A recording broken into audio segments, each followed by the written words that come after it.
오늘 우리에게 주시는 하나님 말씀은 창세기 22장 1절부터 19절까지입니다.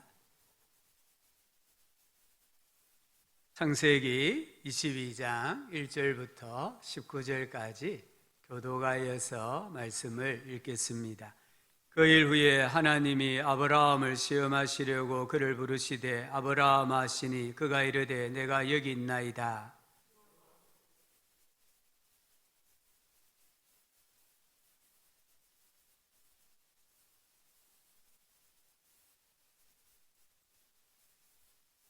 아브라함이 아침에 일찍이 일어나 나귀의 안장을 지우고 두 종과 그의 아들 이삭을 데리고 번제에 쓸 나무를 쪼개어 가지고 떠나 하나님이 자기에게 일러주신 곳으로 가더니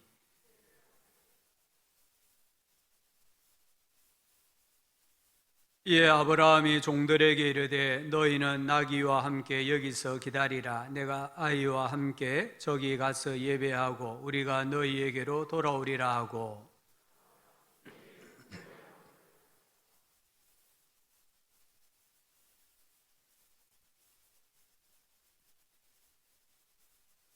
이삭이 그 아버지 아브라함에게 말하여 이르되 내 아버지여 하니 그가 이르되 내 아들아 내가 여기 있노라. 이삭이 이르되 불과 나무는 있거니와 번제할 어린 양은 어디 있나이까.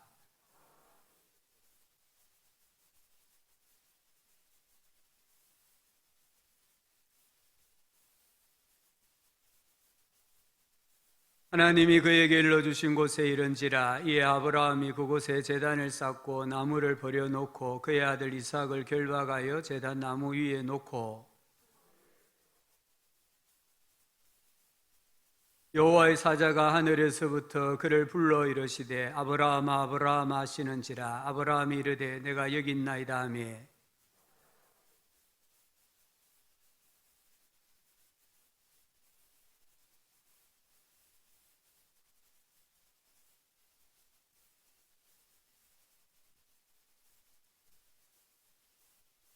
아브라함이 눈을 들어 살펴본즉 한 순양이 뒤에 있는데 뿔이 수풀에 걸려 있는지라. 아브라함이 가서 그 순양을 가져다가 아들을 대신하여 번제로 드렸더라.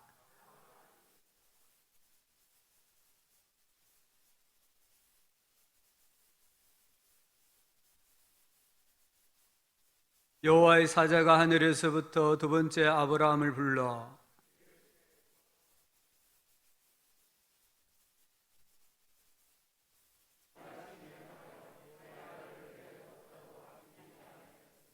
내가 네게 큰 복을 주고 내 씨가 크게 번성하여 하늘의 별과 같고 바닷가의 모래와 같게 하리니 내 씨가 그 대적의 성문을 차지하리라.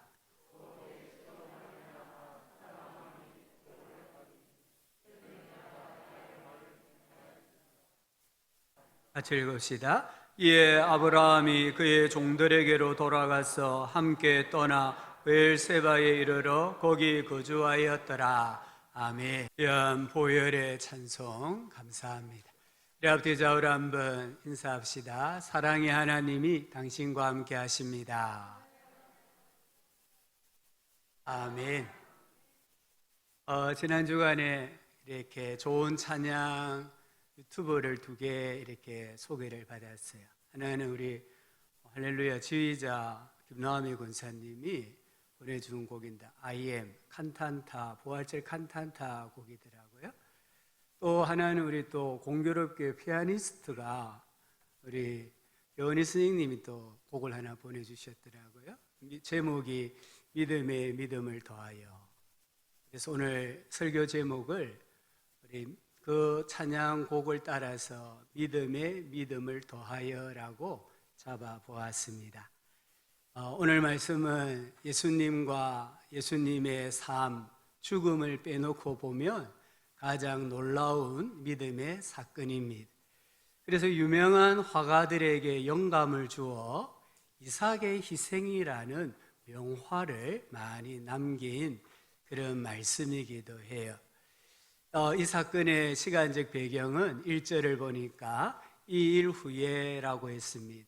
이 일은 가까이에는 21장입니다.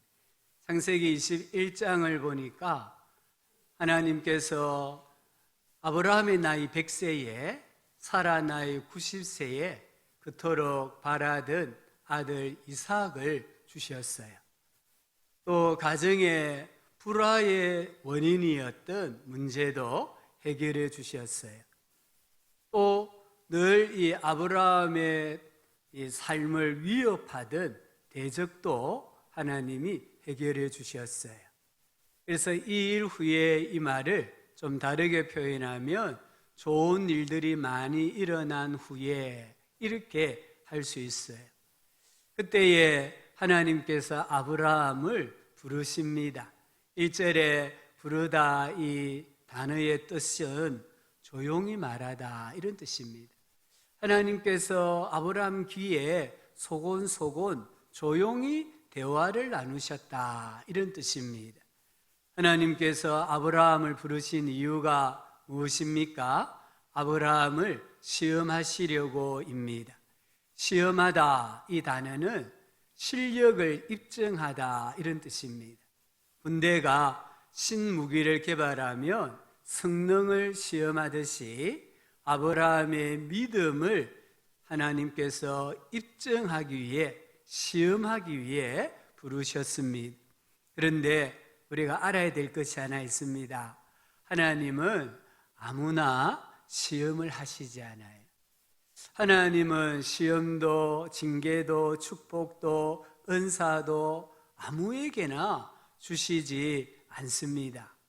성경을 보니까 하나님께서 사랑하시는 자, 하나님께서 그 믿음을 인정하는 자에게 시험도 주시고 시련도 주시고 복도 주시는 거예요.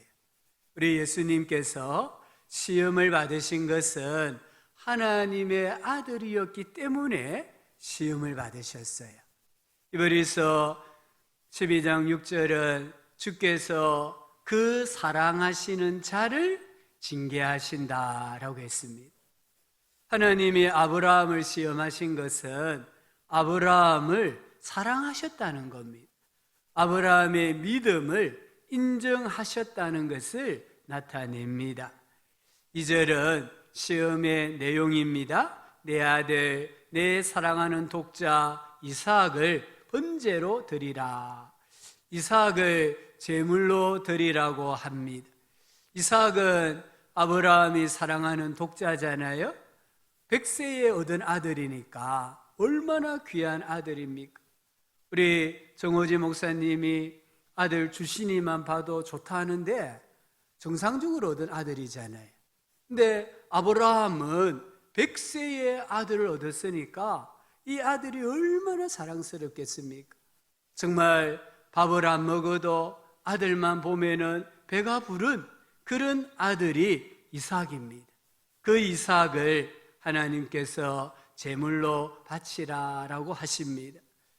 하나님의 이 시험은 너무나 비윤리적이잖아요. 어떻게 아버지가 아들을 죽여서 그것도 짐승의 각을 떠는 것처럼 각을 떠서 하나님께 제물로 바칠 수가 있습니까? 하나님은 인신제사를 철저히 금하셨습니다. 하나님은 자기 자식을 죽여서 우상에게 바치는 자는 반드시 돌로 쳐서 죽이라고 명하신 분이십니다. 그런데 어떻게 하나님의 말씀과 대치되는 명령을 하실까요? 이럴 때에 어떻게 해야 합니까? 정말 내 생각과 상식과 대치되는 하나님 말씀 앞에 어떻게 해야 할까요? 또한 이 명령은 하나님께서 아브라함에게 하신 약속을 깨트리시는 겁니다. 하나님께서 아브라함을 부르신 이후에 줄곧 강조하신 상속자, 후사는 이삭이었습니다. 아브라함이 인간적인 생각으로 하나님, 이 늙은 종 엘리에셀이 상속자가 되면 안 되겠습니까? 안 된다. 또 하나님, 이스마엘이 상속자가 되면 안 되겠습니까? 안 된다. 그러면서 하나님 말씀하시는 것은 창세기 17장 21절에 내 언약은 내가 내년 이 시기에 사라가 네게 낳을 이삭과 세우리라. 그런데 그 언약의 후사인 이삭을 번제로 바치라고 합니다. 그러면 하나님의 약속은 뭐가 됩니까? 공수표가 되는 겁니다. 어음이 굳어나는 것과 같은 거예요. 이렇게 비상식적이고 비윤리적으로 보이는 하나님의 명령에 아브라함은 어떻게 반응했습니까? 그렇습니다. 순종합니다. 3절 이하를 보십시오. 아브라함은 다음날 아침 일찍 일어납니다. 나귀의 안장을 지웁니다. 번제에 쓸 나무를 쪼갭니다.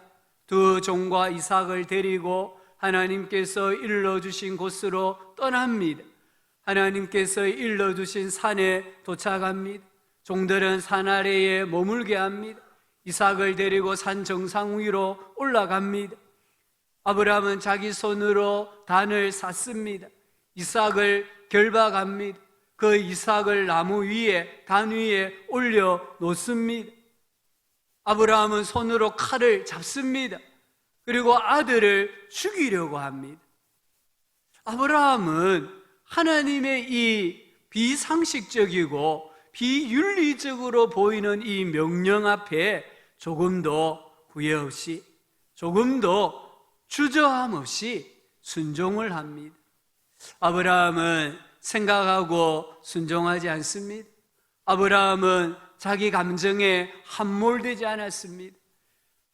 이 아브라함은 순종하면서 생각을 하고 순종하면서 자기의 감정을 잘 조절하고 있는 것을 보여줍니다. 그러자 하나님께서 오늘 11절에 보니까 아브라함아 아브라함아 부르십니다. 여기 부르다, 11절에 부르다 이 단어의 뜻은 소리 지르다 이런 뜻입니다. 1절에서 부르다는 말은 소곤소곤 조용히 말하다 이런 뜻인데 11절에 부르다란 말은 소리를 지르다 이 말이에요. 하나님께서 급하게 아브라함아 아브라함아 부르시는 거예요. 하나님은 아브라함에게 말씀합니다. 그 아이에게 손을 대지 말라. 그에게 아무 일도 하지 말라. 이제야 네가 하나님을 경외하는 줄을 알겠다라고 말씀하세요. 하나님은 아브라함이 하나님을 경외하는지 진짜 하나님을 믿는지를 두 가지로 시험을 하신 겁니다. 첫째는 아브라함이 누구를 가장 사랑하는가를 시험하셨습니다. 이삭은 아브라함의 자랑이요, 기쁨이요, 소망이요, 생명이었습니다. 그러나 하나님 말씀합니다. 그 이삭은 내가 너에게 준 선물이지 너가 노력해서 얻은 소유가 아니다라고 하십니다. 이 시험의 목적은 아브라함이 가지고 있는 모든 것, 그게 이삭이라 할지라도 하나님이 준 선물, 하나님이 준 복이지 너가 열심히 노력해서 얻은 소유가 아니다라는 것을 가르쳐 주는 거예요. 자식은 여호와의 기업입니다. 하나님은 아브라함에게 이삭이라는 선물을 주셨는데 아브라함이 그 선물을 사랑하는지, 선물을 준 하나님을 사랑하는지 시험하신 겁니다. 우리가 하나님께서 주신 선물, 복에만 집중한다면 그 복은 우상이 됩니다. 우리 자녀들 대학 진학을 위해서 열심히 공부를 해야 하고 부모가 뒷바라지를 해야 됩니다. 우리가 좋은 직장을 얻어야 되고 좋은 집을 또 구해야 되고 좋은 환경에서 살아야 됩니다. 그런데 이것들은 하나님이 주신 선물입니다. 근데 이 선물로 말미암아 내 신앙이 식어진다면, 하나님에게서 멀어진다면, 우리 자식들이 하나님을 경외하지 않는다면 좋은 대학이나 좋은 직장이나 좋은 집은 우상이 될 수 있다는 것을 우리에게 말씀하세요. 하나님은 100세에, 즉 인간적으로 불가능한 나이에 이삭을 선물로 주셨습니다. 그럼에도 불구하고 아브라함이 하나님을 사랑하고 하나님이 그의 인생에서 첫째 인가를 알고자 하셨습니다. 그래서 하나님 주신 선물을 다시 달라고 합니다. 내가 줬으니까 나는 빼앗을 권리도 있다. 그러니까 내게 줘. 이렇게 하나님이 말씀하시는 거예요. 누가 나에게 선물을 줬다가 빼앗으면 그래 가져가 라고 말하기가 쉽지 않잖아요. 우리 모든 사람은 소유욕이 강합니다. 자기의 소유를 포기하지 않습니다. 그래서 소유가 때로는 우상이 돼요. 자식이, 좋은 집이, 명문대학이, 건강이 우상이 될 수 있다는 거예요. 이것은 아주 위험합니다. 우리 하나님께서 이제 가나안 땅에 들어가야 될 이스라엘 백성들을 보시고 염려하신 게 딱 한 가지가 있습니다. 그게 신명기 8장 12절부터 14절에 나오는데요. 내가 먹어서 배부르고 아름다운 집을 짓고 거주하게 되며 또 내 소와 양이 번성하며 내 은금이 정식되며 내 소유가 다 풍부하게 될 때에 내 마음이 교만하여 내 하나님 여호와를 잊어버릴까 염려하노라. 하나님께서는 자기 백성에게 좋은 것을 풍성하게 주시는 분입니다. 그런데 그 하나님께 받은 선물이, 복이 우리를 교만하게 만들어서 하나님을 잊어버리게 만들면 선물이 우상이 되고 그 우상을 숭배하면 하나님께서 반드시 멸망시킬 것이라고 말씀하세요. 하나님께 받은 복이, 기도 응답이, 은사가 우리를 교만하게 만들고 하나님을 잊어버리게 만들고 하나님의 자리를 빼앗는다면 그것은 복이 아니라 화가 될 수 있습니다. 하나님 자리에 다른 것이 앉아 있으면 우리 신앙의 순수성이 사라집니다. 우리 신앙이 부패하기 시작합니다. 그래서 하나님은 선물을 빼앗아도 아브라함이 하나님을 여전히 사랑하는가? 이 선물이 없어도 하나님을 사랑하는가를 시험을 하시는 겁니다.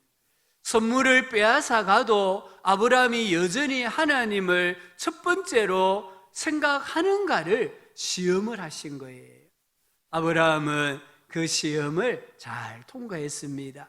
하나님께서 우리에게도 좋은 선물, 귀한 선물을 주십니다. 그 선물을 받았을 때 그럼에도 불구하고 내가 가장 사랑하는 이는 여호와 하나님이셔야 하고 그럼에도 불구하고 내 인생의 첫 번째 자리는 하나님이 차지하셔야 합니다. 그럴 때에 축복이 되는 줄 믿습니다. 또한 하나님은 아브라함이 여전히 하나님을 신뢰하는가, 하나님의 능력을 믿는가를 시험하셨습니다. 이 아브라함의 일생에 불가능한 일이 두 가지가 있었습니다. 하나는 100세의 아들을 낳는 일입니다. 두 번째는 이 100세에 얻은 아들을 제물로 드리는 일입니다. 이 두 가지는 아브라함의 힘으로, 능력으로 할 수 없습니다. 오직 하나님을 신앙하는 믿음으로만 할 수 있습니다. 아브라함은 이 하나님을 신뢰하는가 이 시험 앞에 그가 믿음으로 통과하는 걸 보아요. 아브라함은 하나님은 죽은 자를 살리시며 없는 것을 있는 것으로 부르시는 분이라는 것을 믿었습니다. 믿으니까 100세가 되어 자기 몸이 죽은 것 같고 사라의 태가 죽은 것 같음을 알고도 믿음이 약하여지지 않았습니다. 믿으니까 하나님의 약속을 의심하지 않았습니다. 믿으니까 하나님께서 약속하신 것을 능히 이루실 줄을 확신하였습니다. 그래서 그의 믿음대로 하나님께서 이삭을 선물로 주셨습니다. 믿음으로 첫 번째 불가능한 문제가 해결되었습니다. 이제 하나님 찾아오셔서 말씀하세요. 아브라함, 내가 불가능한 가운데 너가 아이를 잉태할 수 없고 사라가 아이를 낳을 수 없는데 아이를 줬지. 내 능력 보았지. 이제 내가 한 번 더 너 시험한다. 너의 죽은 아들도 다시 살리는 것까지 나를 믿어야 한다라고 말씀하는 겁니다. 그래서 아브라함이 이 하나님의 말씀을 믿잖아요. 예, 하나님, 제가 100세가 되어서 아이를 낳을 수 없는 몸인데도 이 몸을 변화시켜 생명을 주신 하나님이라고 하면 제가 믿음으로 이삭을 드려도, 이삭을 제물로 드려도 하나님은 그 이삭을 다시 살려내시는 하나님이신 줄 믿습니다. 이렇게 고백을 하는 거예요. 그래서 5절 말씀에 보면 종들에게 말하잖아요. 내가 아이와 함께 예배하고 우리가, 아브라함과 이삭, 우리가 너희에게로 돌아오리라. 아브라함의 부활 신앙을 보여줍니다. 이 아브라함은 하나님 말씀에 순종하여 이삭을 제물로 드리면 하나님께서 죽은 이삭을 다시 살려주실 것이라고 믿었다는 거예요. 그냥 칼로 찔러 죽은 시체가 아니라 각을 떠서 나무로 불태워 완전히 하나님께 올려드린 아들입니다. 이제 이 죄만 남은 아들입니다. 그 죄만 남은 아들을 하나님께서 다시 살려주실 것이라고 믿었다는 것이에요. 아브라함은 하나님이 능히 이삭을 죽은 자 가운데서 다시 살리실 줄로 믿었다라고 말씀합니다. 그래서 불가능한 두 번째 인생의 문제를 해결하지 않습니까? 이 이삭을 다시 살리신 하나님, 우리의 이 육체도 우리가 죽어서 화장을 하든 매장을 하든 한 줌의 죄가 되어 있을지라도 예수님께서 다시 오시는 그날에 신령한 몸으로 다시 부활시켜 주시는 줄 믿습니다. 이 시험을 통과한 아브라함에게 하나님께서 복을 주세요. 그게 15절부터 19절입니다. 첫째는 내가 네게 큰 복을 주고, 이게 크다 이 말은 히브리어로 바라크입니다. 복이라는 뜻입니다. 하나님께서 아브라함에게 내가 너에게 복을 준다. 정령이 내가 너에게 복을 주겠다. 이렇게 말씀하시는 거예요. 창세기 24장 1절은 아브라함이 나이가 많아 늙었고 여호와께서 그에게 범사의 복을 주셨더라. 범사의 늙기까지 아브라함에게 복을 주셨습니다. 우리도 아브라함의 후손들입니다. 믿음으로 아브라함의 후손들이에요. 오늘 우리 모든 성도들이 아브라함이 받은 이 복, 범사의 늙기까지 받은 복을 받아 누리시기를 주의 이름으로 축복합니다. 두 번째는 내 씨가 크게 번성하여라고 했습니다. 여기 크다라는 이 뜻은 번성하다 이 말입니다. 번성하고 번성할 것이다. 하나님께서 아브라함의 후손을 정말 별과 같이 바닷가의 모래와 같이 많아지게 하겠다라고 하시는 겁니다. 셋째는 내 씨가 그 대적의 성문을 차지하리라. 이 말씀은 승리하는 인생을 살게 하겠다는 겁니다.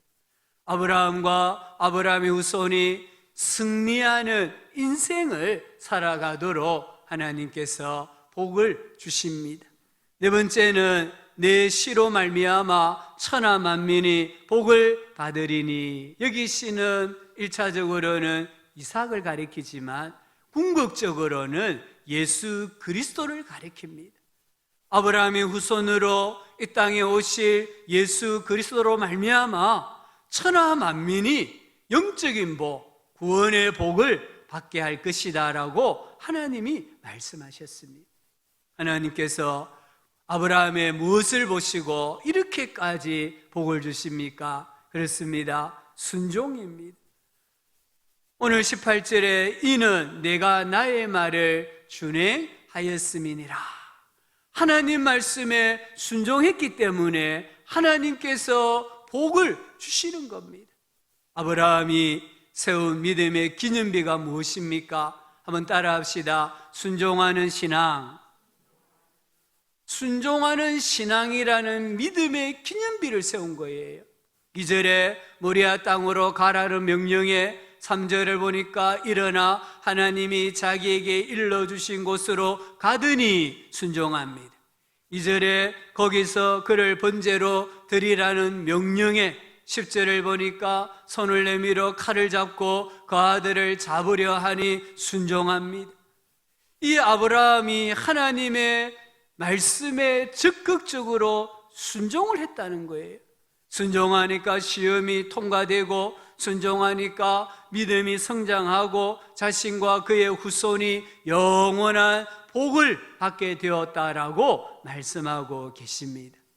하나님은 이삭의 희생 사건을 통해서 우리에게도 이렇게 말씀합니다.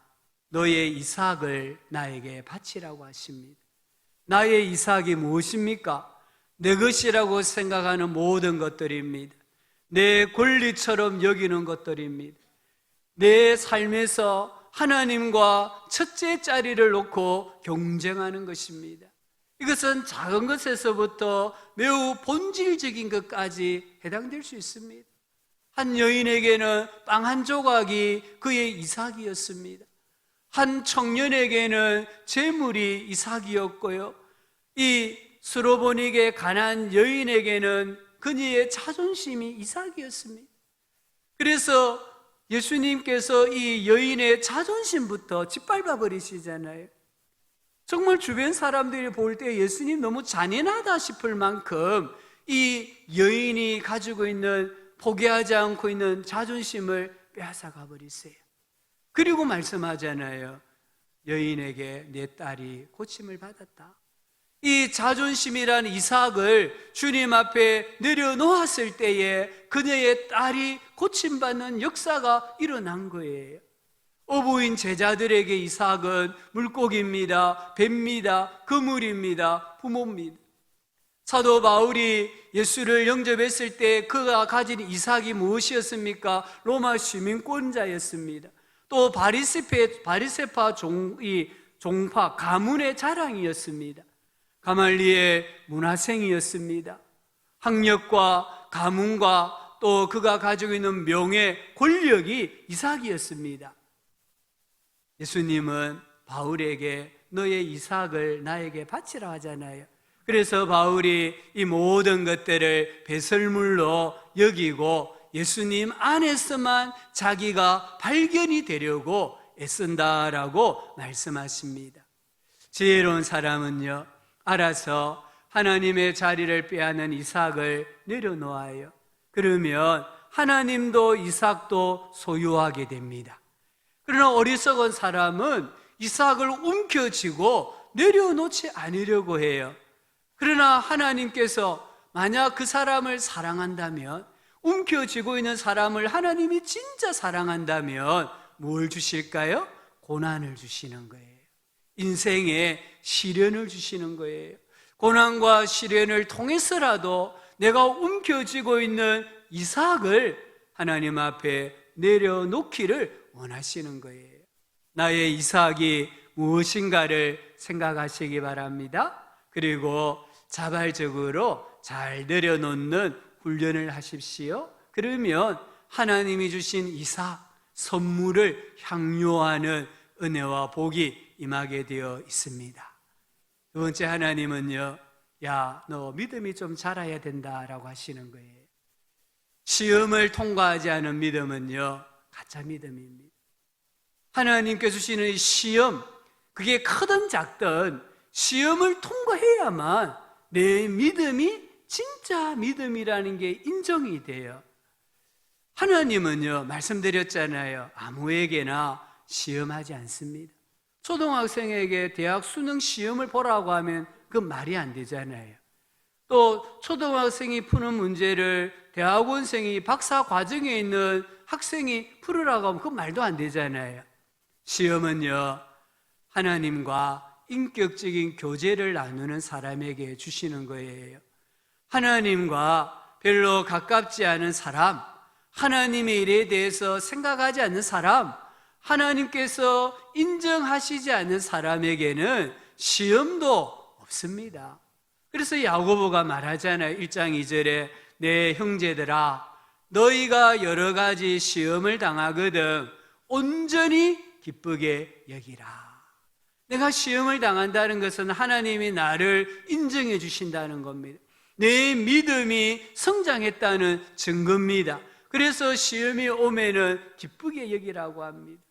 그리고 시험이 왔을 때에 시험을 극복할 수 있는 방법도 가르쳐 줍니다. 1장 5절에 보니까 너희 중에 누구든지 지혜가 부족하고, 여기 지혜는 시험을 만났을 때 어떻게 극복할까 염려하는 걸 말하는 거예요. 어떻게 해야 내가 이 시험을 이겨낼 수 있을까 염려가 될 때에 그걸 가리켜 지혜가 부족하거든 이렇게 표현한 거예요. 모든 사람에게 후히 주시고 꾸짖지 아니하시는, 따라합시다. 하나님께 구하라 그리하면 주시리라. 아멘. 시험이 왔을 때에 내가 이 시험을 어떻게 넘어가지, 이 시련을 어떻게 극복하지 불안하고 발을 동동 구를 때에 하나님 뭐라고 하셨습니까? 기도해봐라. 기도해라는 거예요.